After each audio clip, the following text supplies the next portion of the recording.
নাহমাদুহু ওয়া নুসাল্লি আলা রাসূলিহিল কারীম আম্মা বাদ ফাউযু বিল্লাহি মিনাশ শাইতানির রাজীম বিসমিল্লাহির রহমানির রহিম রব্বানা ফাগফির লানা ওয়া লিইখওয়ানিনাল্লাযীনা সাবাকুনা বিল ঈমান। সম্মানিত কাবিলে ইহতারাম সদরে মুহতারাম শাইখুল হাদিস উস্তাদ মুহতারাম দামাত বারাকাতুহুম হযরত উলামায়ে কেরাম মুরব্বিয়ানে এজাম, আমার যুবক ভাই সকল, আমার প্রিয় তালেবা ভাতৃবৃন্দ, আমরা আজকে এখানে সমাবেত হয়েছি। আমাদের মধ্যে আজকে এই মাদ্রাসা নিয়ে যিনি আমাদের সঙ্গেও স্বপ্ন দেখেছিলেন, তন্মধ্যে থেকে একজন আমাদের অত্যন্ত প্রাণপ্রিয় ছিলেন হযরত মৌলানা নিজামুদ্দিন সাহেব রহমতুল্লাহ আলাইহি। আজকে তিনি দুনিয়াতে নেই। আমরা সব সমবেত হয়েছি তার কর্মজীবন নিয়ে আলোচনা করব এবং তার জন্য দোয়া করব। আল্লাহ পাক পরবর্তীকার আলম যাতে তাকে জান্নাতুল উচ্চ মুকাম দান করেন, বলুন আল্লাহুম্মা আমিন। সম্মানিত হাজিরিন, উনি কি ব্যক্তি ছিলেন তার সম্পর্কে বলে আমার মতো এক নগণ্য ব্যক্তি বলা মোটেই সম্ভব নয়। তবে আমার এক সৌভাগ্য হয়েছিল এই ধরনের এক নক্ষত্র, এক তারকার সঙ্গে কাজ করার। আমি অনেক কর্মে এক খাদিম হিসাবে তার সঙ্গে ছিলাম, অনেক কিছু কর্ম করেছি। এখানে সময় মাত্র 5 মিনিট দেওয়া হয়েছে, তাই আমি কর্মগুলো উল্লেখ করব না। আমি ওনা থেকে কি পেয়েছি 2-4টি কথা আপনাদের কাছে বলবো। একটি প্রেরণা পেয়েছি যে প্রত্যেকটা কাজ মানুষের দ্বারা করা সম্ভব যদি মানুষের ইচ্ছা শক্তি থাকে এবং এই যে স্টেমিনা তার কাছে ছিল। কোনো একটি কাজ আরম্ভ করেছেন, 1 দিন থেকে 2 দিন, অন্তত 3 দিনের মধ্যে 15 দিনে 20 পেজ উনি কোনো একটা রিপোর্ট লিখতে পারতেন, যেটা আমিও কল্পনা করতে পারিনি যে উনি লিখতে পারবেন। কিন্তু উনি বলছেন এটা সম্ভব এবং সংকল্প করে দেখিয়েছেন। আমরা ওনাকে বিভিন্ন অঙ্গলে কাজে পেয়েছি। আমরা মাদ্রাসার পরীক্ষার সময় ওনাকে পেয়েছি এক্সটার্নাল হিসাবে, আমরা একজন শিক্ষক হিসাবে ওনাকে পেয়েছি, একজন গাইড হিসাবে। ঠিক তদ্রূপভাবে যে কোনো সিদ্ধান্ত নেওয়ার জন্য উনি যে অত্যন্ত দূরদর্শী চিন্তা করতেন, আল্লাহ পাক রব্বুল আলামিন আমাদের সবাইকে ওনার জন্য সদকায়ে জারিয়া হিসেবে কবুল করুন, বলেন আল্লাহুম্মা আমিন। দুস্থ হল বুজুর্গ, সম্মানিত হাজিরিন, আমরা এই ধরনের এক এক করে আল্লাহ পাক পরবর্তীকার আলম আমাদের কাছ থেকে এই নিয়ামত আমাদেরকে দিয়েছিলেন। এক এক করে আল্লাহ পাক রব্বুল আলামিন তার মনসা হচ্ছে তিনি নিয়ে যাচ্ছেন। কিন্তু আমরা ওনাদের কর্মজীবন থেকে যেগুলা শিখতে পেরেছি, যেগুলা পেয়েছি, এগুলা ওনাদের কাছ থেকে আমাদের কাছে আমানত। আমরাও দিনের খেদমত তারা যেরকমভাবে করেছেন সেই রকমভাবে করব। এবং আজকের দিনে মানুষ মারা যাওয়ার বাদে তার প্রত্যেকটা আমলের দরজা বন্ধ হয়ে যায়, উনি আর কোনো নেক আমল করতে পারবেন না। কিন্তু দুনিয়ার যারা আত্মীয় স্বজন, বন্ধু বান্ধব, দুস্থ আহবাব রেখে যান, ওনাদের দায়িত্ব আমরাও একদিন যেতে হবে। তাই ওনাদের, আমাদের জীবিত যারা আছে আমাদের দায়িত্ব, ওনার জন্য আমরা কোরআনে পাক তিলাওয়াত করে, আমরা এই বিভিন্ন ধরনের তসবিহাত আদায় করে ওনার জন্য দোয়া করব। এইটা আমাদের উপরে ওনার হক।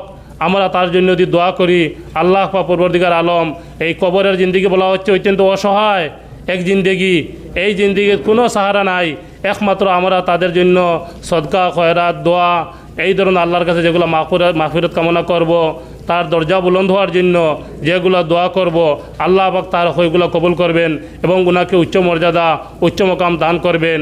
এবং আজকে হাইলাকান্দি জেলা আমাদের জেলা নদওয়াত তামির এবং মাদ্রাসা কর্তৃপক্ষ উভয়ের কাছে আমি একটি কথা অনুরোধ করব। এই সবার মাধ্যমে হঠাৎ আমার মনে পড়েছে যে আমাদের হাইলাকান্দি জেলায় অনেক আকাবির হজরত বর্তমান পর্যন্ত চলে গেছেন।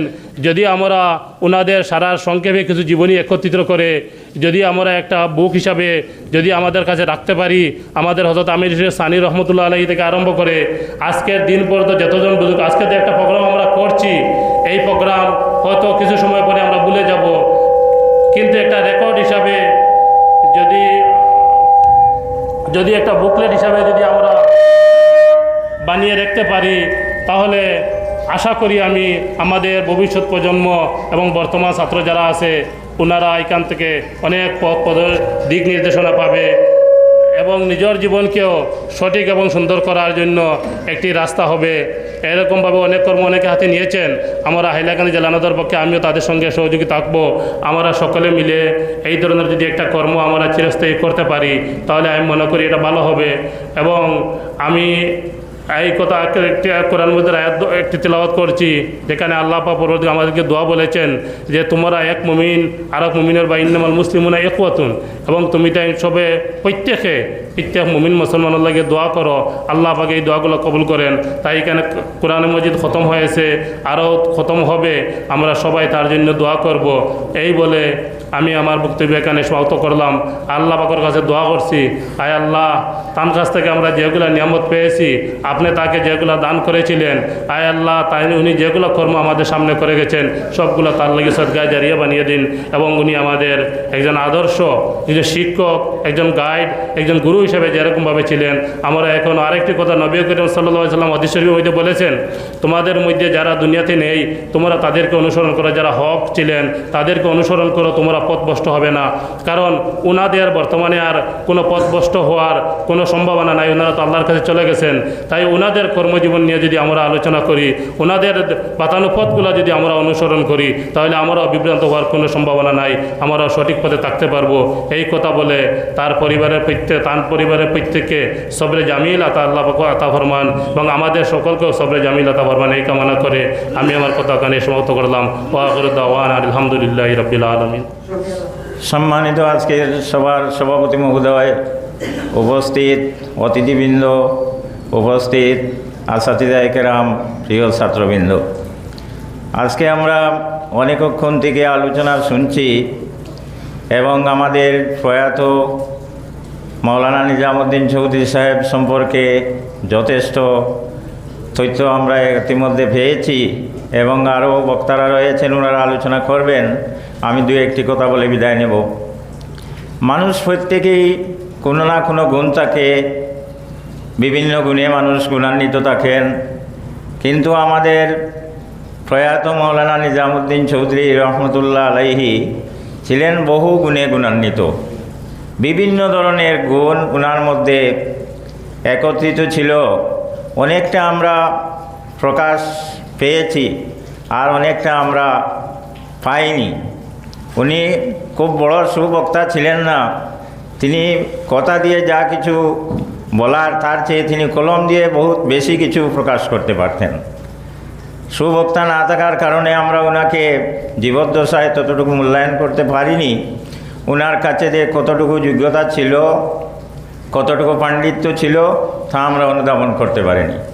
তার যে মেধাশক্তি, বিশেষভাবে তিনি যেখানেই গিয়েছেন, যে কর্মেই হাত দিয়েছেন, সেখানেই তার যে যোগ্যতা, তার যে মেধা, তার একটা পরিচয় তিনি দিয়ে রেখেছেন।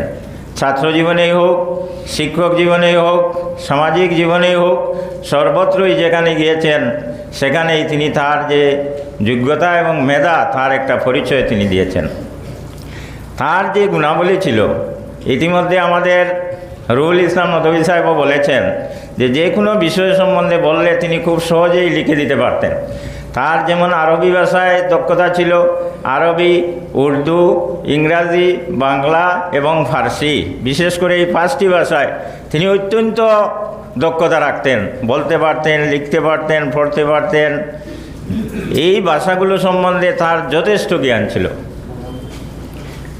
এবং আমরা ইতিমধ্যে দেখেছি, আমি কিছুদিন আগে আমাদের এসএস কলেজের প্রাক্তন প্রিন্সিপাল আলী হায়দর লস্কর সাহেবের সাথে গত সপ্তাহে দেখা হয়েছে। উনি বলেছেন যে আমি হাইলাকান্দিতে যে পণ্ডিত লোকরা পেয়েছি, 3 জন পণ্ডিত পেয়েছিলাম। একজন আমাদের দ্বিতীয় আমির শরীয়ত রহমতুল্লাহ আলাইহি এবং আবুল হোসেন সাবিরি সাহেব, এবং 3 নম্বর প্রফেসর নিজামুদ্দিন সাহেব।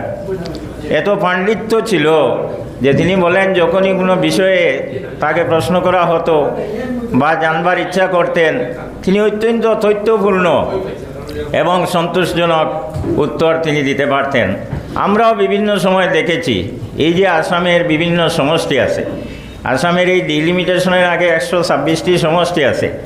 একদিন কথা প্রসঙ্গে উনি যা বলতেছিলেন আমাদের কাছে যে 126টা সমষ্টির মধ্যে জনসংখ্যা তার মধ্যে কোন ভাষাভাষী কত পার্সেন্ট লোক আছেন, তার এমএলএ কে আছে, তার ভৌগোলিক অবস্থান, সমস্ত কিছু এত স্পষ্টভাবে তিনি বলতে পারতেন।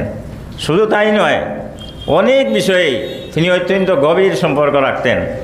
কোনো কিছু যে কোনো সময় কোনো কিছু লেখার জন্য বললে তিনি অত্যন্ত সহজভাবে হেসে খেলে তা লিখে দিতেন। পড়ার জীবনেও আমরা শুনেছি উনি এত সিরিয়াসলি পড়াশোনা করতেন না, খুব কম পড়াশোনা করতেন, হাঁটাফেরা করতেন, চলাফেরা করতেন, পরীক্ষা দিতেন, দেখা যেত যে মার্ক তিনি সবার চেয়ে বেশি পেয়েছেন। এই ছিল তার মেধা শক্তি, তার স্মরণ শক্তি, যার কারণে তিনি এত উচ্চস্তরে অধিষ্ঠিত হয়েছেন। মাদ্রাসা শিক্ষার সাথে সাথে সাধারণ শিক্ষায় এত ভালো উন্নত রেজাল্ট করা তার সাধারণ কথা নয়, কিন্তু তিনি তা দেখিয়ে দিয়েছেন। কাজের ক্ষেত্রেও তিনি দেখিয়ে দিয়েছেন। যে কোনো সময় আমাদের কেন্দ্রীয় নদওয়াতুত তামিরের কয়েকবার অডিট করেছেন তিনি, বিভিন্ন সাব কমিটিতেও তিনি সদস্য ছিলেন। ইদানিংকালে আমরা একটি সাব কমিটি, একটা কমিশন গঠন করা হয়েছিল কেন্দ্রীয় নদওয়ার অধীনে, আজারা জমি সংক্রান্ত একটা কমিশন গঠন করা হয়েছিল। সেই কমিটির কনভেনার ছিলেন প্রফেসর নিজামুদ্দিন সাহেব। তিনি গুয়াহাটি ভ্রমণ করে একবার মাত্র ভ্রমণ করেছেন এবং এই সম্বন্ধে একটা রিপোর্ট তিনি তৈরি করেছেন, যা একটি ঐতিহাসিক দলিল হিসাবে আছে। প্রায় 22 পৃষ্ঠার একটা রিপোর্ট তিনি দিয়েছেন, যাতে বিস্তারিত একটা ইতিহাস উঠে এসেছে। এই চলাফেরার মধ্যে, মানুষের সাথে আলাপ আলোচনার মধ্যে তিনি যা কিছু সংগ্রহ করেছেন সেটা অন্যের দ্বারা সম্ভব হতো না। তাই তিনি আমরা দেখেছি বিভিন্ন সময় বিভিন্ন কর্মক্ষেত্রে তার যে উপস্থাপন, তার যে যোগ্যতার যে প্রমাণ আমরা বিভিন্ন ক্ষেত্রে পেয়েছি। আমরা আজকে তাকে হারিয়েছি, কিন্তু আমাদের উচিত তার সেই গুণাবলীকে অনুসরণ করা, তার রেখে যাওয়া অসম্পূর্ণ কাজকে সম্পূর্ণ করা এবং তার জন্য আমরা বেশি বেশি করে দোয়া করা, ইসালে সোয়াব করা, সেটাই আমাদের দায়িত্ব। এবং তা এই মাদ্রাসা, এই তালিবুল ইলম যাতে তার জন্য সদকায়ে জারিয়া হয়, সেই আশা প্রকাশ করে আমি এখানে বক্তব্য শেষ করছি। ধন্যবাদ।